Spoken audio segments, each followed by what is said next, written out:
करीब 25 साल पुरानी ये बात है। 16 साल की एक लड़की जिसका नाम सुनीला होता है, उसकी शादी हो जाती है। शादी जिस घर में होती है, दरअसल घर वो थोड़ा कमज़ोर था, परिवार भी ऐसे ही था। एक ही कमरा होता है और एक ही कमरे के अंदर पूरा परिवार रहता था।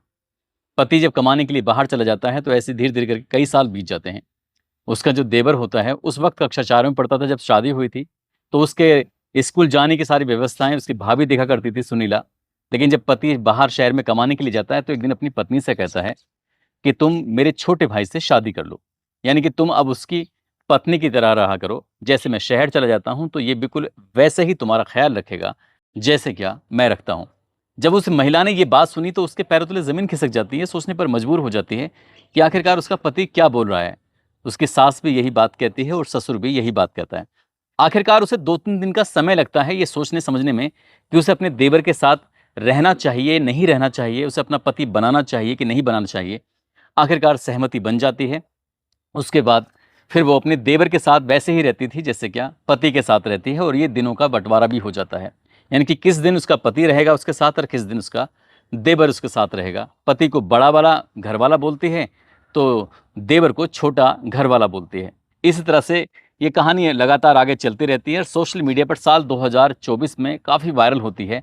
और ठीक ऐसी ही एक और कहानी होती है साल 2025 में, जो बहुत तेज़ी के साथ सुर्खियां बटोरने लगती है। अब सोशल मीडिया का ऐसा कोई हिस्सा नहीं था, वेब पोर्टल का ऐसा कोई हिस्सा नहीं था, जहां पर ये शादी चर्चाओं में ना हो। दरअसल एक लड़की की 2 सगे भाइयों से शादी होती है, और इस शादी के पीछे की कहानी क्या है, आज की इस कहानी के माध्यम से ये जानने की, समझने की कोशिश करते हैं। आदाब, नमस्कार, सत श्री अकाल। मैं उस्मान सैफी। आज की जो सच्ची घटना मैं आपको सुनाने जा रहा हूँ, ये सच्ची घटना है हिमाचल प्रदेश का एक ज़िला है सिरमौर, और सिरमौर ज़िले का एक गांव लगता है शिलाई। दरअसल शिलाई गांव का रहने वाला एक लड़का जिसका नाम प्रदीप नेगी होता है, उसी का ही छोटा भाई जिसका नाम कपिल नेगी होता है।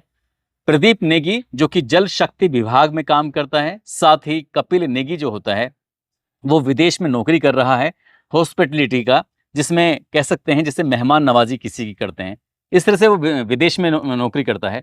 अब ये दोनों भाइयों के लिए शादी की बात चलने लगती है, तो किसी रिश्तेदार ने कहा कि हमने एक लड़की ढूंढी है। लड़की बेइंतहा खूबसूरत है, बहुत अच्छी लड़की है देखने वाले में, परिवार भी बहुत ठीक ठाक है।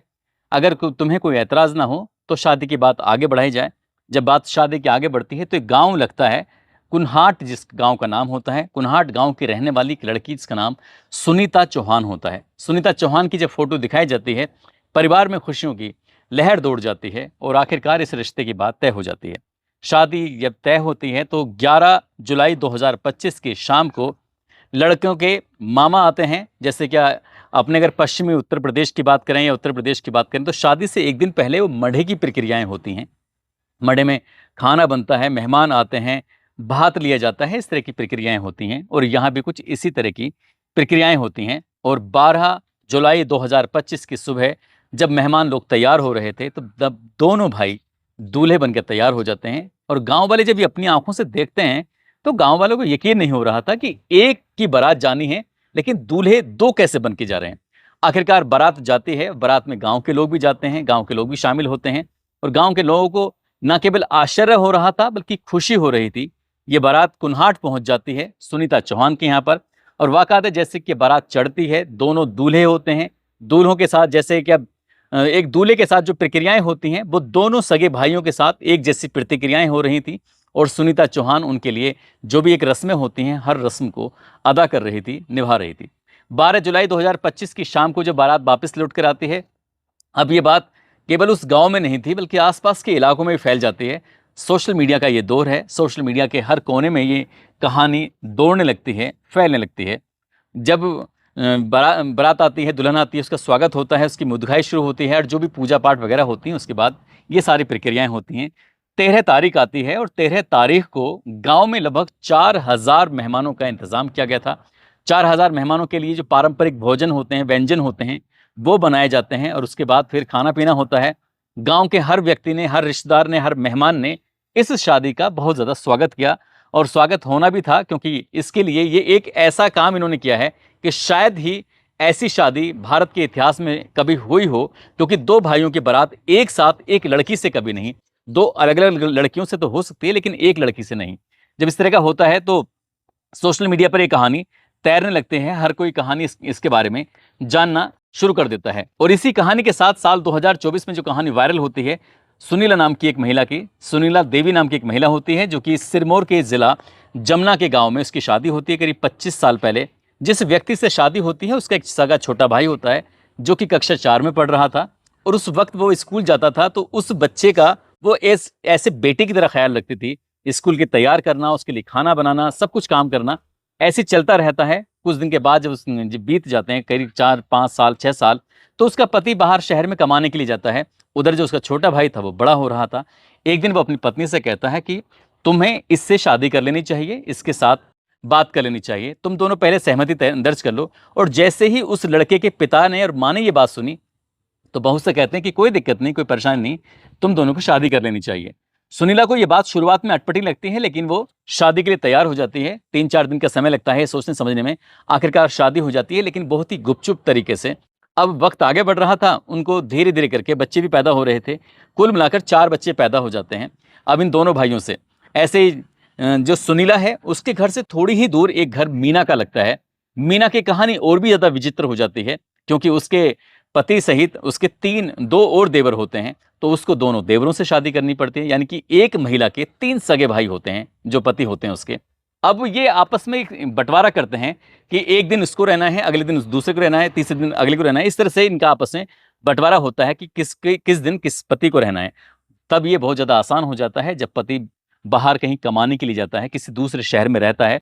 तब पति अगर 2 होते हैं तो उसमें एक शहर में कमाने चले जाता है, तो एक घर रह जाता है। और पति अगर 3 होते हैं तो ऐसी स्थिति में फिर पत्नी दिनों का बंटवारा कर देती है और पत्नी वो उसके हिस्से में ज़्यादा संख्या मिल जाती है। आखिरकार ये ऐसे चलता रहता है। ये उत्तराखंड और हिमाचल प्रदेश की एक प्रथा है, और इस प्रथा का नाम है बहुपति प्रथा। दरअसल एक बहू के कई पति होते हैं। इसे हम जोड़ी दरन के नाम से भी जानते हैं, साथ ही इसको द्रौपदी के नाम से भी इस प्रथा को जाना जाता है, पहचाना जाता है। जिस तरह से द्रौपदी के 5 पति होते हैं, ठीक यहाँ पर भी कुछ ऐसी ही कहानी होती है। लेकिन यहाँ पर ये धूमधाम से शादी जो होती है सिर्फ सबसे बड़े बड़े भाई के साथ होती है। बाकी के साथ जो शादी होती है वो गुपचुप तरीके से होती है, एकदम शांत तरीके से होती है। लेकिन यहाँ जो होता है इसमें प्रदीप नेगी और कपिल नेगी वाले मामले में ये शायद संभवतः इस प्रथा में पहली बार ऐसा हुआ है कि 2 भाइयों ने धूमधाम के साथ शादी समारोह को अंजाम दिया। वो दुल्हन को लेके आते हैं और उसके बाद जो भी इनका आपस में बाकी बंटवारा होगा कि लड़की विदेश जाएगी शादी के बाद या फिर यहाँ देश में रहेगी, देश में रहेगी तो कितने दिन रहेगी और विदेश में रहेगी तो कितने दिन रहेगी, ये खैर बात की बात है। आखिरकार शिलाई गांव के रहने वाले विशन तोमर कहते हैं कि उनके गांव में लगभग 3 दर्जन ऐसे परिवार हैं। 3 दर्जन यानी कि करीब करीब 36 ऐसे परिवार हैं जहां हर घर के अंदर एक महिला के 2 सगे भाई पति होते हैं उसके। इस तरह की प्रथाएं उनकी चल रही हैं। साथ ही इसके पीछे की जो कहानी निकल के आती है, जब हमने रिसर्च किया जाना, तो उसमें पता चलता है कि पैतृक भूमि का इनमें विभाजन नहीं होता, यानी कि 2 भाइयों की संपत्ति आपस में बंटवारा नहीं होता है, वो एक जगह ही रह जाती है। बंटवारा ना होने की वजह से आपस में तालमेल भी बना रहता है। साथ ही घर हो, बिजनेस हो या फिर खेती बाड़ी हो, सभी लोग मिलकर काम करते हैं, एक साथ काम करते हैं। इसमें कोई आपस में एक दूसरे से द्वेष भी नहीं होता। यदि एक भाई खत्म हो जाए तो महिला फिर विधवा नहीं मानी जाती, वो सुहागन ही मानी जाती है। साथ ही भाइयों में भी आपस में भाईचारा बना रहता है। ऐसे ही करते करते जब प्रदीप नेगी और कपिल नेगी की शादी लगातार सुर्खियों में बनी रहती है, तो सोशल मीडिया के हर एक प्लेटफॉर्म पर, चाहे वो टाइम्स ऑफ इंडिया हो, चाहे वो हिंदुस्तान टाइम्स हो या फिर अलग अलग अखबार हो, दैनिक जागरण हो, नवभारत टाइम्स हो, हर जगह ये खबर आप देख सकते हैं। दैनिक भास्कर से लेके हर जगह ये खबर आपको देखने को मिल जाएगी। दरअसल लोग इस तरह से खुलेआम शादी नहीं करते थे, बल्कि चुपके से अपने शादी ब्याह करते थे। इसमें एक और बड़ी खास बात है, जहां पर ये सुनीला का मकान है, मीना देवी का मकान है, वहीं पास में ही जमुना गांव में एक मुकेश का भी घर है। मुकेश के जब लोगों से पूछा जाता है, परिवार से बातचीत की जाती, तो मुकेश कहता है कि हमारी 5 पीढ़ी से लगातार ऐसे ही चलता चला रहा है। 2 सगे भाई होते हैं, उनकी पत्नी एक ही होती है, यानी कि वो 5वीं पीढ़ी का हिस्सा है। उनके यहाँ भी कुछ ऐसे ही होता है। साल 1980 से पहले ये बहुत आम बात थी, लेकिन 1980 के बाद ये होता है, लेकिन चोरी छुपे से होता है। पहले आराम से खुलेआम रहा करते थे। मीना से एक बार बात पूछी गई कि तुम्हारा जो अनुभव है वो कैसा रहा, तो मीना साफ साफ कहती है कि अनुभव अच्छा नहीं रहा। इसलिए उसके 3 पति से 2 बेटे पैदा होते हैं, और उसने तय कर लिया था कि अपने बच्चों की जो शादी करेगी वो अलग अलग लड़कियों से करेगी, और वाकई उसने अपने बच्चों की शादी अलग अलग लड़कियों से की, मीना देवी कहती है। साथ ही एक पत्रकार ने सवाल पूछा कि अगर जब 4 बच्चे हो जाते हैं, 3 हो जाते हैं, तो उनका बंटवारा कैसे करते हैं? बंटवारा यानी कि बच्चे का नाम स्कूल में किस जो लिखा जाएगा उसके पिता का नाम क्या होगा? माँ का नाम तो समझ में आता है, लेकिन पिता का नाम क्या होगा? तो ऐसी स्थिति में वहां पर एक नियम है, वाजिब उल अर्ज करके एक। इसमें यह होता है कि बच्चे को गोद लेना पड़ता है, जो भी देवर होगा या फिर उसका बड़ा वाला घर वाला होगा, वो बच्चे को गोद लेगा, और जब गोद लेगा तो ये तय हो जाएगा कि गोद लेते ही कि इसका स्कूल में जब नाम होगा तो पिता का नाम क्या होगा, माँ का नाम तो सहज ही अंदाजा लगाया जा सकता है। इस तरह की कहानी प्रदीप नेगी की और कपिल नेगी की जब सोशल मीडिया पर वायरल होती है तो लोगों को बड़ा आश्चर्य होता है, लेकिन उत्तराखंड के और हिमाचल प्रदेश के कुछ हिस्सों में इस बात पर किसी को आश्चर्य नहीं होता, बल्कि खुशी मनाते हैं कि जब महिला की शादी होती है तो वो गुपचुप तरीके से होती है। यहाँ सम्मान के साथ दोनों भाइयों ने एक साथ शादी की है। अब बाकी की ज़िंदगी कैसे कैसे कटेगी, वैसे जैसे कटती चली आई है और लोगों की, वहाँ भी ऐसे ही कटती चली जाएगी। दोस्तों, इस पूरे घटनाक्रम को सुनाने का उद्देश्य किसी को परेशान करना नहीं है, किसी का दिल दुखाना नहीं है, बल्कि आपको जागरूक करना है, आपको सचेत करना है। और जाते जाते दिल्ली के रहने वाले हैं नाजिम अंसारी, साथ ही सोनाली निषाद हैं, आज इनका जन्मदिन है। इनको जन्मदिन की ढेरों सारी शुभकामनाएं, बहुत बहुत मुबारकबाद। और कुछ लोगों ने नाम लेने की अपील की है, जिसमें शेबू खान है, कमलेश कुमार प्रजापति, राजेश तिवारी, आरिफ अली, भूपेंद्र कुमार, सुशील कुमार यादव, श्रेयांश उपाध्याय, विपिन कुमार, चरण सिंह, अशरफ खान, धीरज कुमार, राहत शमीम अली, अरबाज हुसैन, सरोज त्रिपाठी, वीरेंद्र सिंह कुशवाहा, लोकेंद्र गौतम, रितेश कुमार, वीरू कुमार, नीतीश कुमार, दिलबर हुसैन। आप सब लोग अपना ख्याल रखें, सुरक्षित रहें। जय हिंद, जय भारत।